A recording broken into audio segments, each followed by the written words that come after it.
Okay. Hey, guys, gals, non-binary pals, all my friends and folks out there.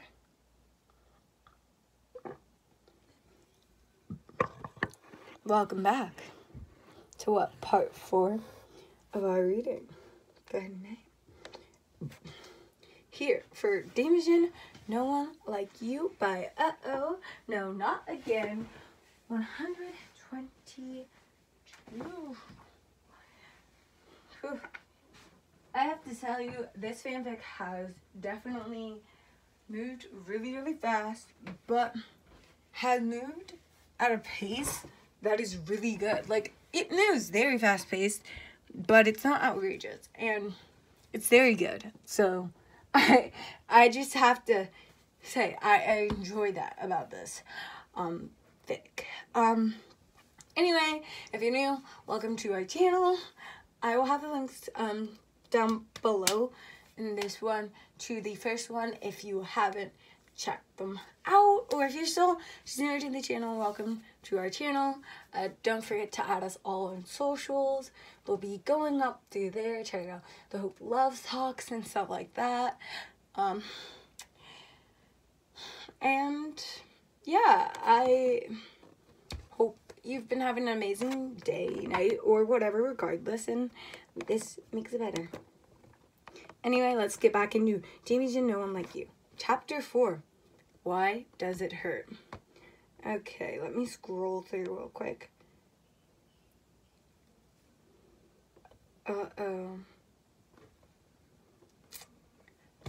Well, let's go on and read this. Damijon's POV. That afternoon, I forgot that it was Dick throwing a party. For what reason, I have no idea, but nonetheless, I still need to figure this out. Alfred did suggest I speak to Dick about these types of things. I knock on his apartment door. He answers, and I saw more people than I thought I would. Is he even allowed to have this many people in here? I thought. Damijon, you made it! Dick exclaimed. I had no idea what he was talking about. I went along with it. Yeah, of course I made it here. I looked away slightly. He clearly picked up on the fact that I had no idea what he was talking about. He laughed. My wedding party wouldn't be the same without you. I just stared at him. He does realize that he didn't invite me or father. He didn't want you. And he didn't want Bruce. But he'll deal with you, Damijon. You do know that, right? He doesn't like the brooding, but he'll deal with you, Damijon. However, looking at the type of people here and what was happening, it was probably for the best. I just look at him and walk past. Don't tell Bruce. Dick was pulled away by whom I presume will be his wife before I could ask anything. Great, I thought. Hello? A female voice said loud enough for me to hear, which was over all the music. I turned to see a girl my age, which was weird, seeing as she wouldn't know Dick, since he's like 30 or something. She had blonde hair, very light brown eyes. Oh my god. I'm sorry. Although not as nice as John's. Hello. Do I know you? You seem a little young to be here. I questioned her. She looked at me and laughed a little bit. No, I don't believe we've met before.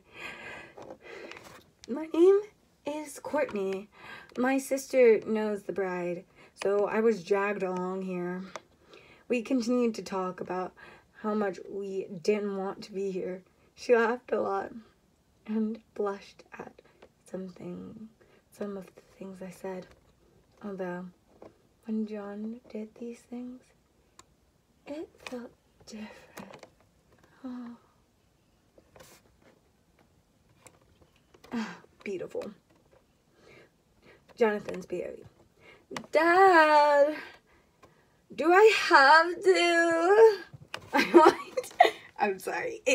I had to do. My dad, mom, and I were talking up the stairs. We're walking up the stairs to Dick Grayson's apartment. My mom's little sister is the bride. Oh, you have to! Oh! Oof. I would not like that. Right. So we had to at least drop off a gift. My dad suggested we stay for a little bit. But my mom said on the way here, my little sister's parties are not meant for families, especially for a 16-year-old. Oh, definitely not. you know, definitely not, if you know what I mean.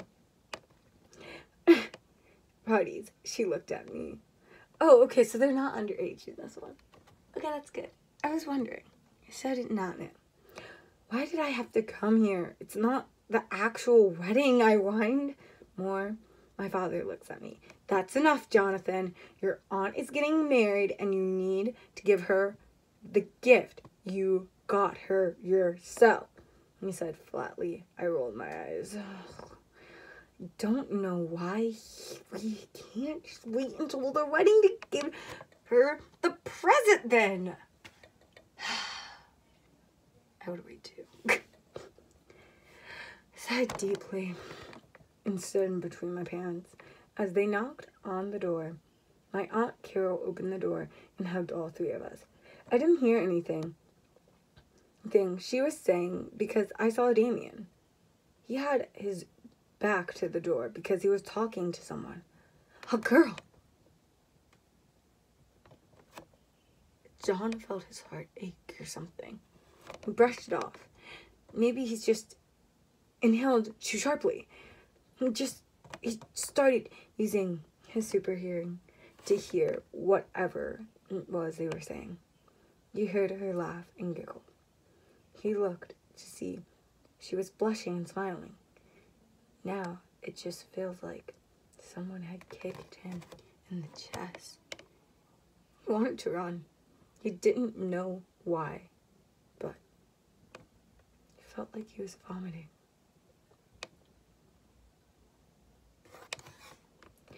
Damijon's POV. I turn around because I need to find Dick. I needed out of this conversation with Courtney. I turned to see John. I froze. I didn't think I'd see him until later. My heart felt like it was going to explode.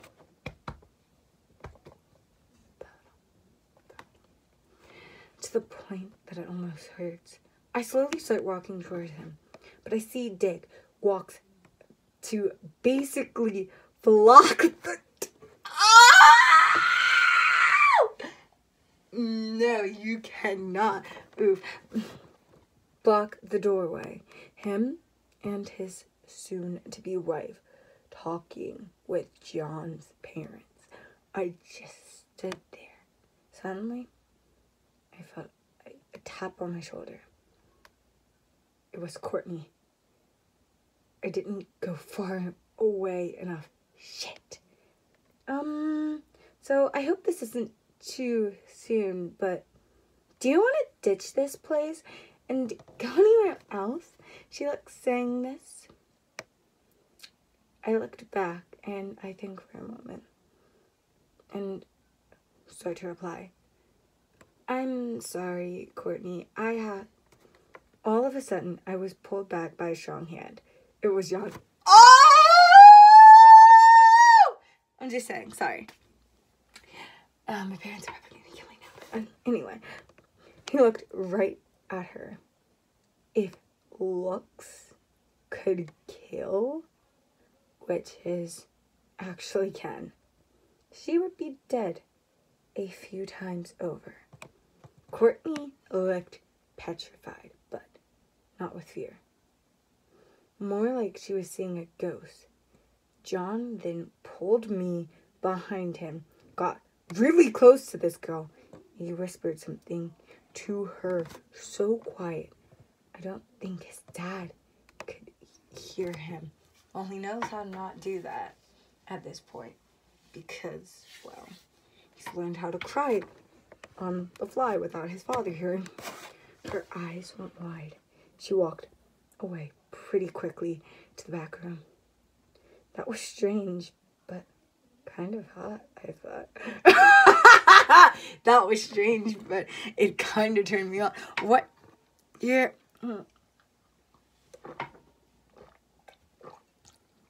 Yep. This story. John looked at me and asked if I was okay for some reason. Why wouldn't I be okay? I asked him. He turned to me and smiled. God, please don't look at me with that smile. He had no idea what he was doing to me. Next thing he said shook me. When you turned away from her, I heard your heart beat a million miles an hour, basically. I thought she was hurting you or something. Oh no, Damijon. No, he loves you. Ooh, he loves you. Sorry if my mom is talking in the background. She's being super, super loud. Really loud. And, well, yes, I'm also being loud. I mean, I generally am quieter than others. But anyway, let's get back to the point. He was right. My heart was beating out of my chest. It still is. I blushed profusely. I looked away. I'm fine now. You can let go of my hand. He looked down at his hands and blushed a deep red, slowly letting go. Well, I'll see you later, Damie. He speed walks away and leaves with his parents. I'm slightly confused, but also warm because he called me Damie. I sighed and lightly smiled. Now time to find Dick. He was just walking out of the kitchen and I grabbed him, pulling him outside and closing the door. Is everything okay, little D? Dick questioned. If you need explanation, Little D is the nickname Dick gave to Demon Spawn. Is what Jason calls him and Tim just calls young Bruce. It's a whole entire thing. Yeah, it does not actually stand for Damijon. You would think it would. It doesn't. That is actually, I think, canon. I think that's partially actually canon. And the rest of it is like popular headcanon. I look away due to my stupid nickname he called me. I need advice. I say it quiet. So quiet. I don't even think I said it. I'm having feelings that I don't understand. Dick looks at me with a stupid smile on his face. Describe these feelings to me. I'm sorry, I have to. Describe these feelings to me. I don't know why. I felt all the color fade from my face. I take a deep breath and I start to explain. Whenever I'm around a certain person, I feel warm, sometimes hot. Sometimes even hot. I have a moment where I can't breathe around this person. Don't think in a bad way. Whenever they hurt, I hurt. My entire body aches like I was thrown into a wall. But when I get close to this person, my stomach tingles. I feel like I'll throw up. I feel so nervous and scared around this person. But at the same time, I feel so safe. I feel like I'm... But before I could finish my sentence, Dick cuts me off, finishing my sentence. Home. You feel like you're home. I look up, teary-eyed. He hugs me, and I try to push him off. But he's stronger than I am. Yay for not giving him superpowers that he doesn't have. Let's just say I have my own problems with some DC moments because they do just try and overpower him. Please just don't. Please just don't. No one's gonna. Like, please. The plot armor. Please. Like, the fight, the battle, it was epic, but please. And the United also go to DC. But he's stronger than I am. Damijon, I think you love this person. But not just as a friend or best friend or even brotherly. Like you and I. I snicker. Making a lot of assumptions here. That was mainly directed at the you and I part. But you knew that. Damijon, I think you have a crush on someone. I can't say for sure if it's love though, but I know it's a big crush. I look at him with wide eyes and a bright red face. He bursts out laughing. I punch him in the arm and sort of give a light laugh. He gets up because he had to go back to his party. I had to go on patrol with John. So we said our goodbyes and see you later. But before I was out of earshot, I could hear him say, "Good luck with telling John how you feel." Oh my gosh, I feel like that's such a classic brother. Good luck with telling John how you feel. I snapped my head around, turning bright red, only to see the door of his apartment close. Damn it, Grayson. Bless it, I mentally cursed. Partially because he found out, and partially because deep down, I knew he was right. I had developed romantic feelings for my best friend. Dick didn't say it was love, and I may not know what that feels like.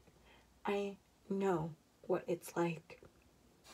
This wasn't love. Besides, it was just simple, stupid crush. I can't turn it into love, can I? Can it? Okay.